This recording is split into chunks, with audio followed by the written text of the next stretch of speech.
আমরা কখনো কোনো নারীর কথা শুনিনি যার মোহর উম্মে সুলাইমের চেয়ে অধিক মর্যাদাপূর্ণ, কেননা তার মোহর ছিল ইসলাম। মদিনাবাসীদের মন্তব্য। আসসালামু আলাইকুম প্রিয় ভাইরা, আপনারা শুনছেন নারী সাহাবীদের ঈমানদীপ্ত জীবন কাহিনীর আজ 7ম পর্ব। আর আজকের পর্বে রয়েছেন গুমাইসা বিনতে মিলহান, যাকে উম্মে সুলাইম বলা হয়। আল আমিন টিভি বাংলা হাদিস, কুরআন এবং ইসলামিক ইতিহাসের কাহিনী শুনতে হলে চ্যানেলটিকে সাবস্ক্রাইব করুন। গুমাইসা বিনতে মিলহানের বয়স ছিল ইসলামের আলো জমিনে বিস্তৃতির সময় প্রায় 40 বছর। তার স্বামী মালিক ইবনে নাজার তাকে দিয়েছিলেন প্রলম্বিত প্রেম আর নিবিড় ভালোবাসা, যা তার জীবনকে করেছিল মনোরম, সহানুভূতিশীল, করেছিল সচ্ছল স্বাচ্ছন্দ্যময়। মদিনার চেনা জানা লোকেরা ঈর্ষাকাতর হয়ে পড়ত ভাগ্যবান সুখী স্বামীর প্রতি। তার জীবন সঙ্গিনীর বিচক্ষণতা, দূরদর্শিতা ও আনুগত্যের কারণে একদিন মক্কা নগরীর দায়ী অর্থাৎ আল্লাহর পথে আহ্বানকারী মুসআব ইবনে উমাইর রাদিয়াল্লাহু তাআলা আনহুর হাত ধরে হেদায়াতে মুহাম্মাদিয়ার প্রথম কিরণ পৌঁছে গেল মদিনায়। সেই কিরণের ছোঁয়া পেয়ে গুমাইসার অন্তর উন্মুক্ত হল, যেমন পুষ্পদানের ফুলকলিরা প্রস্ফুটিত হয় প্রভাত রশ্মির ছোঁয়ায়। তিনি বিলম্ব করলেন না একটুও। যে সময় মদিনার সমাজে মুসলিমদের হাতে গণনা করা যেত, এরপর চিরবিশ্বস্ত স্ত্রী প্রাণাধিক প্রিয় স্বামীকে দাওয়াত দিলেন তার সঙ্গে ঐশী ঝর্ণা থেকে স্বচ্ছ নির্মূল সুমিষ্ট পানি পান করে পরিতৃপ্ত হতে এবং ইমানের যে সৌভাগ্য তিনি অর্জন করেছেন তার দ্বারা ভাগ্যকে সুপ্রসন্ন করতে। কিন্তু মালিক ইবনে নাজারের অন্তর এই নতুন দিনের ব্যাপারে আশ্বস্ত হয়নি। এই দিন তার ভালো লাগেনি। উল্টা তিনি সহধর্মীকে আহ্বান জানালেন ইসলাম ছেড়ে বাপদাদার ধর্মে ফিরে আসতে। স্বামী স্ত্রী দুজনেই আপন আপন অবস্থানে অনড় থাকলেন। মানুষের কাছে আগুনে নিক্ষিপ্ত হওয়াটা যেমন গুমাইসা রাদিয়াল্লাহু আনহার নিকট ঈমান গ্রহণের পর পুনরায় কুফরিতে প্রত্যাবর্তন তেমনি কঠিন বিষয়। মালিক ইবনে নাজার করত গোঁড়ামি, বলতো পূর্বপুরুষের ধর্ম, বাপ দাদার ধর্ম, এটা আমি ছাড়তে পারবো না, তার চেয়ে বরং তুমিই ফিরে আসো। গুমাইসা রাদিয়াল্লাহু আনহা যুক্তিতর্কে ছিলেন শক্তিশালী। ধারালো যুক্তি দিয়ে তিনি স্বামীকে লাজবাব করে দিতেন। তাছাড়া তার দাওয়াতের মধ্যে থাকত হক ও সত্যের নূর, যা স্বামীর দুর্বল ও ভিত্তিহীন বক্তব্যকে নাস্ত নাবুদ করে ছাড়ত। মালিকের ছিল একটি কাঠের মূর্তি যার সে নিয়মিত পূজা করত। এ ব্যাপারে গুমাইসা তাকে বলতেন, তুমি কি মাটি থেকে উৎপন্ন গাছের একটি ডালের পূজা করতে থাকবে? যে মাটিকে তুমি দুপা দিয়ে মাড়াও, যে মাটিতে তুমি হাগুমুতু করো? তুমি আল্লাহকে বাদ দিয়ে পূজা করবে একটি তক্তার, যাকে করাত ও রেন্দা দ্বারা সমান করেছে মদিনার বাজারের কোনো এক হাবসি ছুতোর? স্ত্রীর এরূপ যুক্তিপূর্ণ আক্রমণে টিকতে না পেরে স্বামী মদিনা ছেড়ে পালালো। দিশাহারা হয়ে ঘুরে ফিরে শামে অর্থাৎ সিরিয়ায় গিয়ে পৌঁছল। সেখানে গিয়ে বেশি দিন বাঁচেনি। শীঘ্রই শিরকের বিশ্বাস নিয়েই প্রাণ ত্যাগ করল। মদিনায় গুমাইসার বৈধব্যের সংবাদ ছড়িয়ে পড়ল। বহু পুরুষ তাকে বিবাহের স্বপ্নে মনে মনে পুষতে থাকল।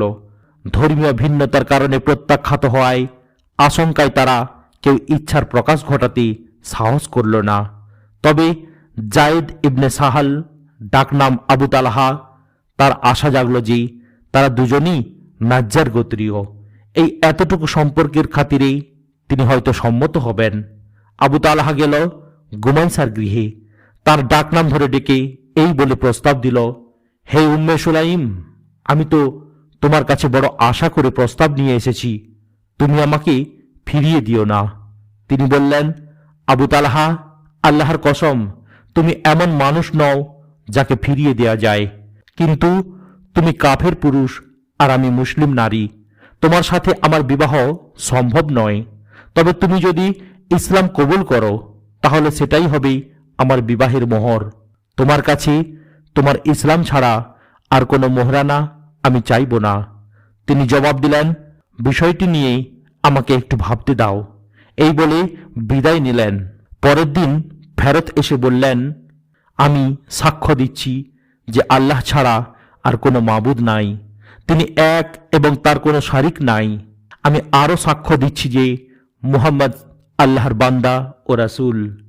গুমাইশা বললেন, তুমি যখন ইসলাম কবুল করে নিলে আর কোনো আপত্তি আমার নেই। আমি এখন সম্পূর্ণ রাজি তোমার প্রস্তাবে।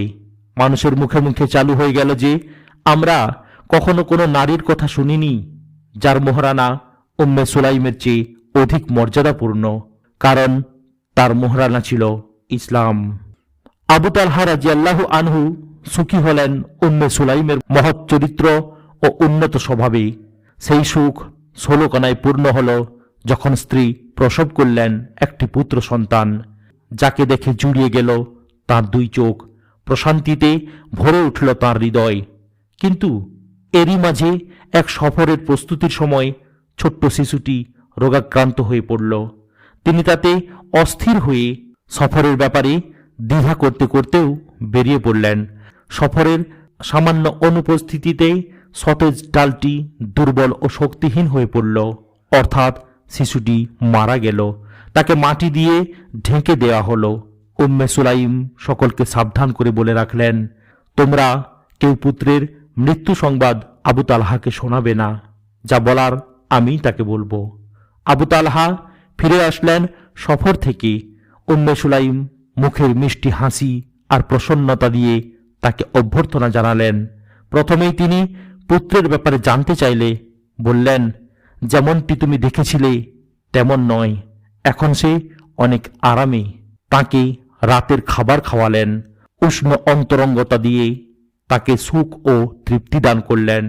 যখন তিনি বুঝলেন যে স্বামী পরিতৃপ্ত ও প্রশান্ত, তখন বললেন, হে আবু তালহা, একটু চিন্তা করে বলো, যদি কোনো ঋণদাতা ঋণ ফেরত চায় তাহলে গ্রহীতার কি উচিত ফেরত দিতে আপত্তি করা? মোটেও উচিত নয়। স্বামী নিশ্চিন্তে জবাব দিলেন, আল্লাহ যে সন্তান তোমাকে দান করেছিলেন তা তিনি ফেরত নিয়েছেন। আপত্তি না করে সবর করলে এই সন্তানের জন্য তিনি তোমাকে উত্তম বিনিময় দান করবেন।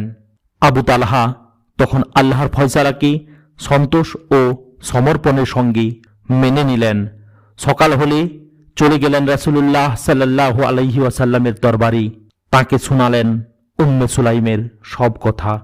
ঘটনার বিশদ বিবরণ শুনে তিনি দুজনের জন্যই দোয়া করলেন যেন আল্লাহ তাআলা তাদেরকে হারানো সন্তানের চেয়ে উত্তম সন্তান দান করেন এবং তাদের দুজনের জীবনের মধ্যে বরকত দান করেন। আল্লাহ তাআলা রাসূলের দোয়া কবুল করলেন। উম্মে সুলাইমের পেটে সন্তান আসলো, গর্ভের মেয়াদ পূর্ণ হল। সে সময় তিনিও এক সফর থেকে প্রিয় নবী ও স্বামীর সঙ্গে মদিনায় ফিরছিলেন। যখন মদিনার কাছাকাছি পৌঁছলেন, শুরু হলো প্রসব বেদনা। আবু তালহা থেমে গেলেন স্ত্রীর সঙ্গে। নবীজি রাত ঘনিয়ে আসার পূর্বেই মদিনায় পৌঁছার উদ্দেশ্যে চলতেই থাকলেন। আবু তালহা আকাশের দিকে তাকিয়ে বললেন, হে পরওয়ারদিগার, তুমি তো জানো তোমার প্রিয় রাসূলের সঙ্গে বের হওয়া এবং তার সঙ্গেই ফেরা আমার কতটা পছন্দনীয়। এই মুহূর্তে আমি কেন সেটা করতে পারছি না? কি আমার বাধা তা তো তুমি দেখছো। এ কথা শুনে উম্মে সুলাইম বললেন, হে আবু তালহা, পূর্বে প্রসবের পূর্বক্ষণে যে ব্যথা হয়েছে এখনো সেরূপ কোনো ব্যথা অনুভব করছি না। হয়তো এখনো দেরি আছে, সুতরাং আমাকে নিয়ে চলো। রাসূলুল্লাহ সাল্লাল্লাহু আলাইহি ওয়াসাল্লামের সোহবত থেকে পিছে পড়ে থেকো না। তারা চলতে শুরু করলেন। মদিনার পৌঁছার পর প্রসব করলেন এক পুত্র সন্তান। তিনি আশপাশের সকলকে বললেন, সর্বপ্রথম তাকে রাসূলের কাছে নিতে হবে, তার পূর্বে ওকে এক ফোঁটা দুধও খাওয়ানো হবে না। প্রভাতে শিশুটির বড় ভাই আনাস ইবনে মালিক রাদিয়াল্লাহু আনহু কোলে করে নিয়ে গেলেন রাসূলের নিকটে। তিনি দেখেই বললেন, সম্ভবত উম্মে সুলাইম সন্তান প্রসব করেছে। আনাস জবাব দিলেন, হ্যাঁ ইয়া রাসূলুল্লাহ। শিশুটিকে তার কোলে তুলে দিলেন। তিনি মদিনার একটি আজওয়া খেজুর চিবিয়ে নরম করে শিশুটির মুখে দিলেন। শিশু বাচ্চা জিহ্বা নেড়ে ঠোঁট চেটে চেটে খেল। প্রিয় নবীজি পবিত্র হাতে তার মুখে আদর মেখে দিলেন। তার নাম রাখলেন আব্দুল্লাহ। পরবর্তীকালে এই আব্দুল্লাহর ঔরসে জন্ম নিয়েছেন ইসলামের 10 জন শ্রেষ্ঠ আলেম সন্তান। উম্মে সুলাইম প্রিয় নবীকে এত গভীর ভালোবাসতেন যা মিশে গিয়েছিল তার অস্থিমজ্জায়, পৌঁছে গিয়েছিল হৃদয়ের গভীর প্রকোষ্ঠে।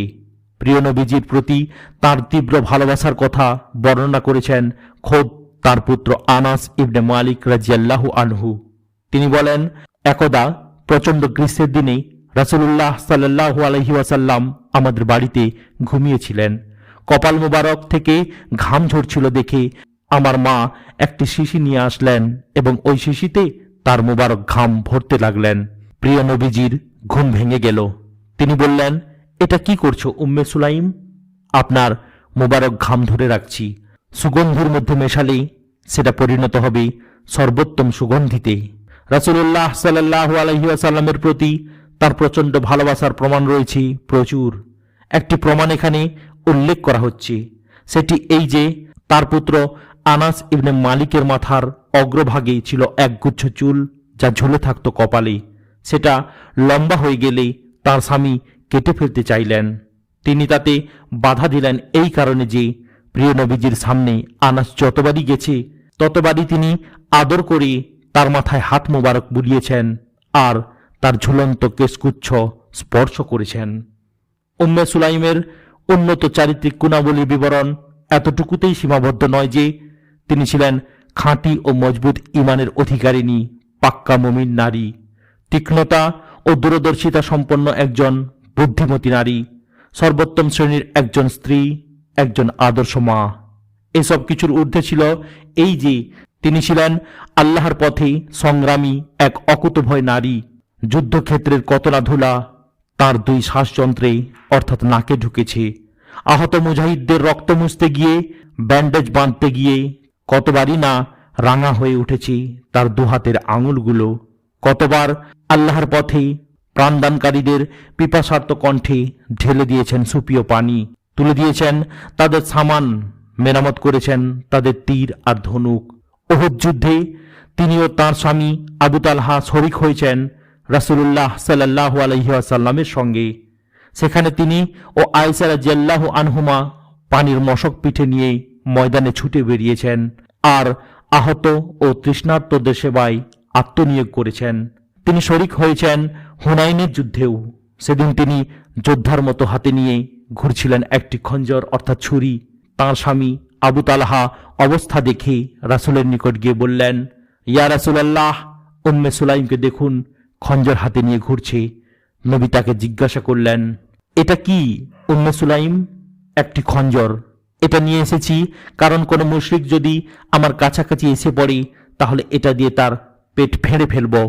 রাসূলুল্লাহ সাল্লাল্লাহু আলাইহি ওয়াসাল্লাম তার জবাব শুনে হাসতে লাগলেন। পাঠক, তুমি কি ভাবতে পারো যে জমিনের ওপর উম্মে সুলাইমের চেয়ে অধিক ভাগ্যবতী এবং অধিক শুভ পরিণতি সম্পন্না আর কোনো নারী থাকতে পারে, যার সম্পর্কে রাসূলুল্লাহ সাল্লাল্লাহু আলাইহি ওয়াসাল্লাম বলেছেন, আমি জান্নাতে প্রবেশ করি, সেখানে পায়ের আওয়াজ শুনতে পেলাম। আমি জিজ্ঞাসা করলাম, কার পায়ের আওয়াজ? কে এখানে? ফেরেশতারা বললেন, আনাস ইবনে মালিকের মা গুমাইসা বিনতে মিলহান। আজ এখানে সমাপ্ত হলো ভিডিওর পরবর্তী অংশ, অর্থাৎ উম্মে সালামা বা আরবের বিধবা নারী সাহাবীদের এক বিখ্যাত সাহাবীর ঘটনা শুনতে গেলে চ্যানেলটিকে সাবস্ক্রাইব করুন, লাইক, কমেন্ট এবং শেয়ার করতেও ভুলবেন না। আসসালামু আলাইকুম ওয়া রাহমাতুল্লাহি ওয়া বারাকাতুহু।